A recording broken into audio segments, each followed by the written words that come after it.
Hi, it's David Taylor, or Mr Pelargonium as people like to call me, and I'm back with another video blog for the Pelargonium and Geranium Society. We're into the last week of February and spring is literally just around the corner, so it's time to look at potting on some of our smaller plants. So we'll have a look at that today.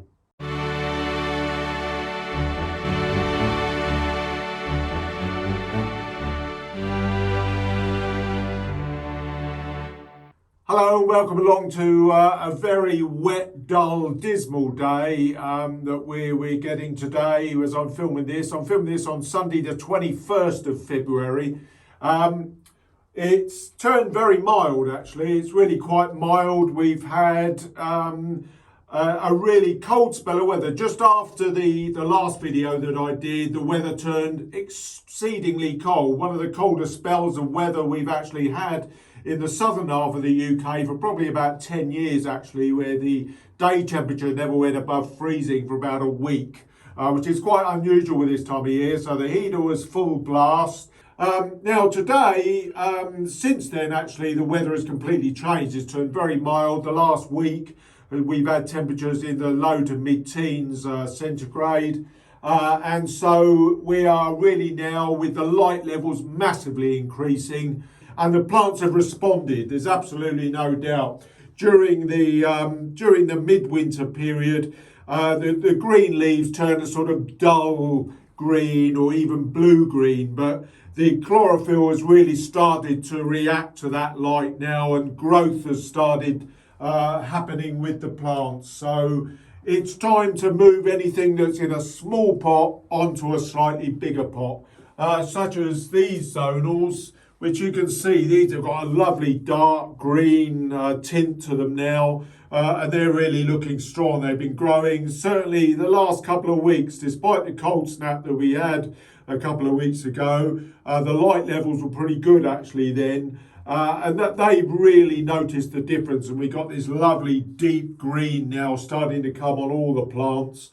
So, you know, these really are desperate to get out of here. These have been, if I look at my little logging label that I put on my plants, 20th of June that was potted into there.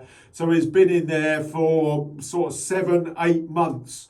And that really desperately needs to be moved on. Now, if we start then with zonals, this is one of my own Shrivenham Star. It's a two-phase process, if you like, for these that I want to hopefully get to a show standard. But when they're very small like this, I mean, I may look to get this to a show standard plant for next year. But the main key thing to look at on these is to initially give them a shape. And this is the zonals only. For the regals, we'll just look at in a moment. Slightly different process for those.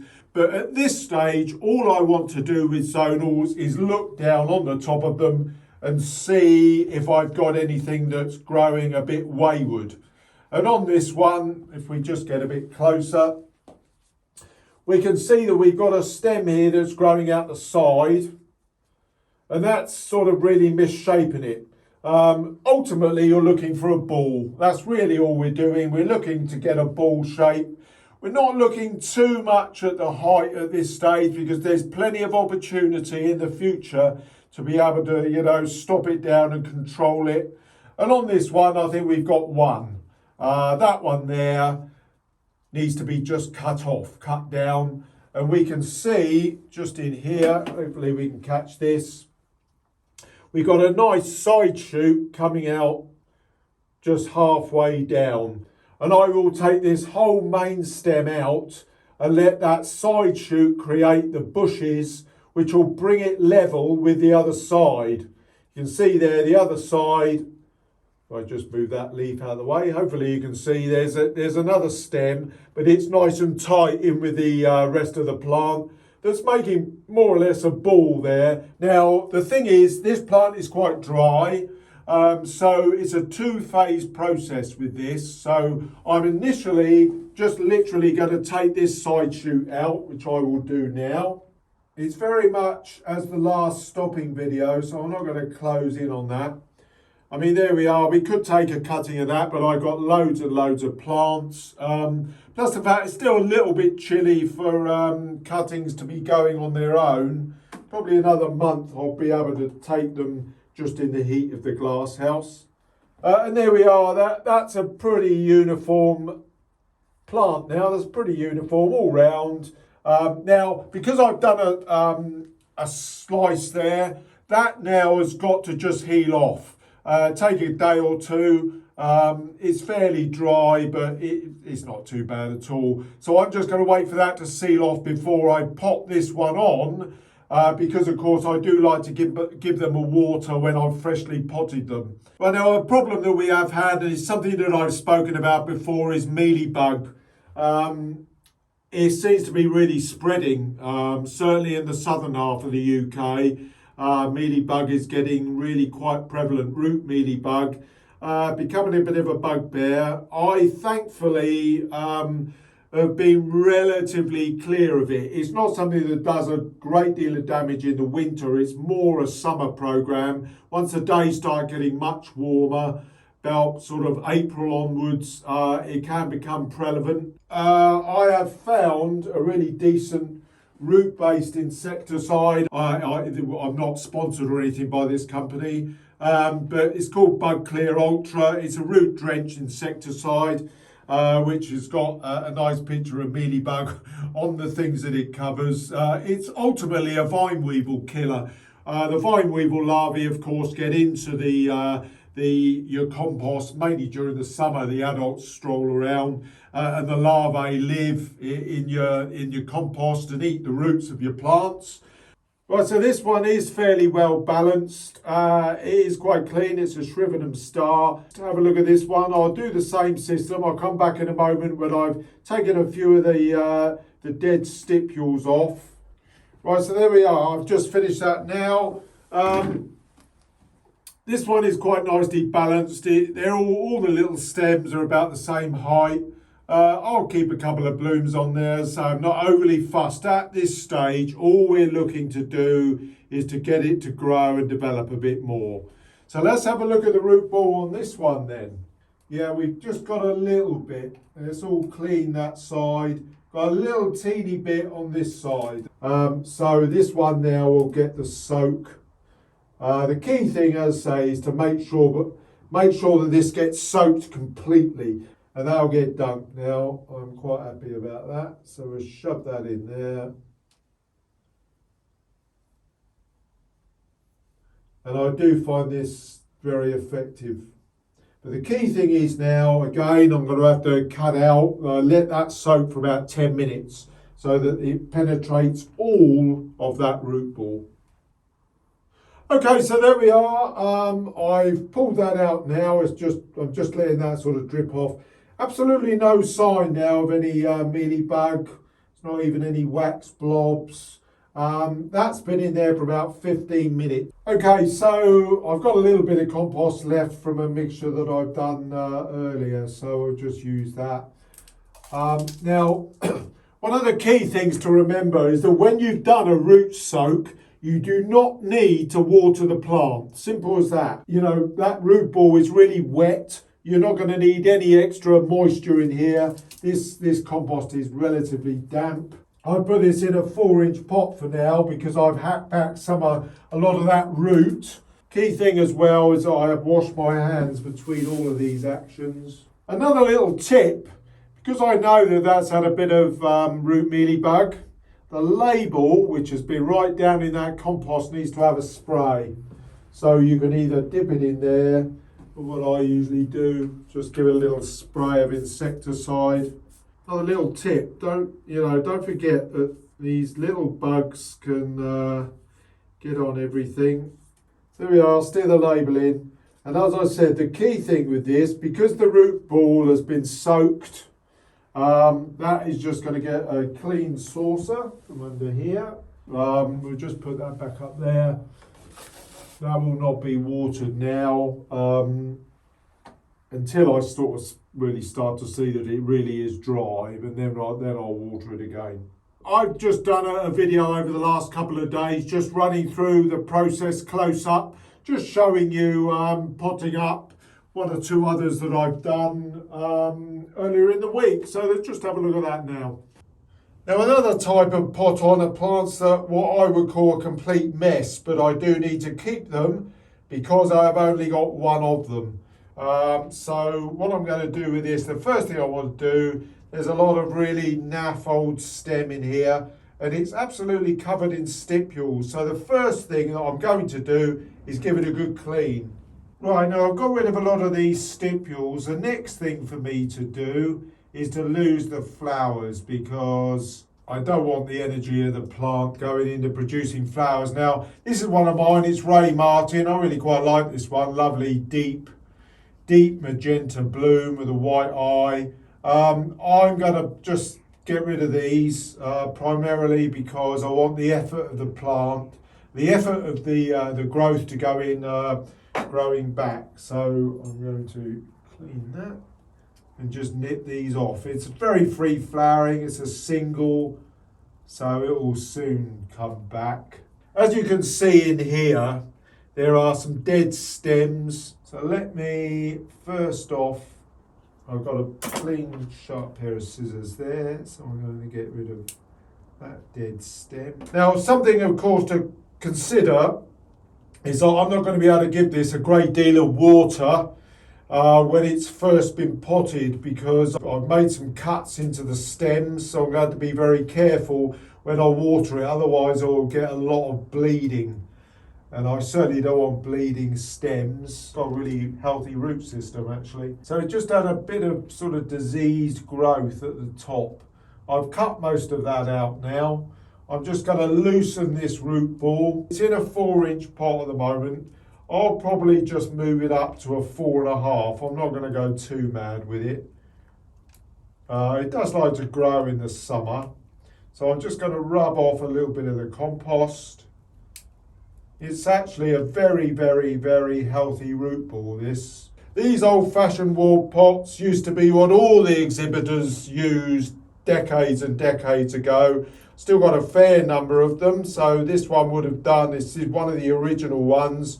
So this is probably at least 20 years old, this pot. Gets washed and sterilised at every use. Here we are. That's going to go down fairly deep. There we are, another standard pot on. Perhaps the one that needed a little bit of attention around there. Now, watering, I have to say, because the root ball was damp, I'm using fairly, just dampish compost, not wet compost, but slightly damp. I mixed a little bit of water in with it because it was quite dry. I'm actually not going to water that now because I want these wounds to heal up. Right, now regals, they don't need a great deal doing to them. All you need to do now at this stage, there's one or two little blooms just starting to form.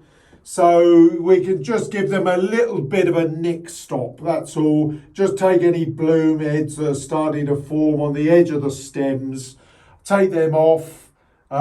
This is a very clean plant. It's a late summer cutting, 23rd of August last year. Was potted up when it rooted on the 25th of September. So this I'm hopeful that this is really clean. This shouldn't have any problems with root mealybug. And all I'm going to do is literally go in and do the meaniest little tip stop. Literally just taking a little bloom head off. There it is. There's the little tip stop. Got a little we've got a little bloom break. And a side stem break from it, which would have produced a load more flower. And you can see in here where I've just tipped that off. That's quite straightforward. There's probably other bloom forming there, but I'm not too concerned about that at this stage. That's quite decent, grown quite well. So let's have a look at this one then. I am hoping that there's not going to be any problems with this. That's a plant called Zophia Pope, this one. Very good show plant. Again, it's dry. Remembering all the dry all the time. Here we are, clean as a whistle. Absolutely no marks or anything like that. But just to be on the safe side, I might dunk the root ball in the insecticide solution there. Not that I can actually see it there. I've just got a couple of marks on the inside of the pot, but I can't see any evidence at all of mealybug, none whatsoever. Now there is an argument that you could dunk all of your pots that you're repotting every time, and to be honest, it's something that I may consider doing. So, you know, it's always a safeguard, and that's the main thing you're looking for when doing this. I'll put this one up to a 4.5. Now the key thing, I am cutting and chopping this video chronically today. I have been up, I washed my hands in between, you know, some of the old compost with potentially a little bit of mealybug in, and then touching my new compost. I am washing my hands, so the chopping and cutting and editing that I'm doing is perhaps making it look like I'm flowing all through, but I am taking all the precautions I can not to cross-contaminate, you know, new compost and things like that. So just something to note. I'm going to put this in a full 4.5-inch pot, because I haven't pulled off too much of the root ball, but we did give it a bit of a soak. That's about it. There we are. Just drop that down there. I mean, at the end of the day, you're just wanting to get this in the middle of the pot, so it's just a question of, you know, looking round it, make sure it balances off. Now the other key thing with this, because I've dunked the root ball, this doesn't need a water, because that water, as per the last one, will soak into all the surrounding new compost, so it doesn't need watering. You will find that if you don't give them a tip cut like we did, they will bloom quite early, as they're already forming bloom. Again, once we've done that, it's a clean saucer. Again, not cross-contaminating potentially, even though it's a bit debatable whether there was any mealybug on that one. But we don't want to be cross-contaminating, so clean saucer, which I've got underneath. Okay, so that's just about it for today. The main thing to remember is when your plants are young, they don't need a great deal of control. It's just a question of cutting back any wayward stems that are making it off-balanced. That's realistically what you're trying to do when the plants are young. With regals, they grow very bushy anyway, but especially when they're young. So you don't really need to do a great deal. It's just a question. You can nick off the ends to make them bush a bit more if you really want to do that, if you may be thinking about growing for showing. Now, I have been asked about feeding. I'm feeding at full strength now at every watering, still once a week for most things, although 1 or 2 now because of the increased light levels and the slightly warmer temperatures are being sort of 5 to 6 days some now. Some are coming in a bit. So it won't be monumentally long before it's twice a week. But full strength feed, balanced feed at this stage, balanced with nitrogen, phosphates and potash, which covers the 3 main bases: nitrogen for the growth and leaves, phosphates for the roots, and potash, well, just to give them a bit of strength and to make them think about flowering. But in the main, that balanced feed will carry on until about the end of April, when I'll go over to a high potash feed for the larger plants. High potash gives the plants strength, and when you've got a really heavy head of bloom, you want strength in the body of the plant to be able to withstand the weight of it for a start.